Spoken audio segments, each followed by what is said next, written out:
How to fix Xbox Series X's overheating issue. If your Xbox Series X/S is overheating, there are several things you can try to fix the problem. 1. Check the console's ventilation. Make sure the console is placed in a well-ventilated area and that the air vents are not obstructed by dust or other debris.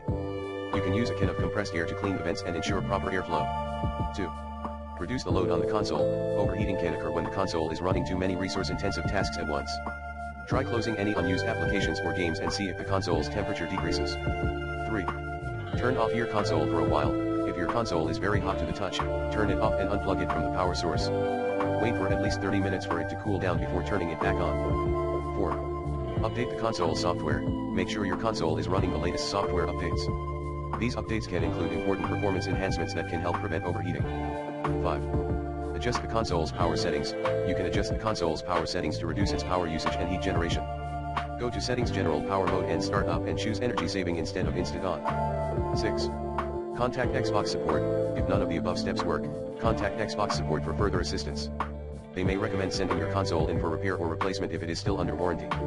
By following these steps, you should be able to fix your Xbox Series X/S overheating issue and ensure that your console runs smoothly and reliably.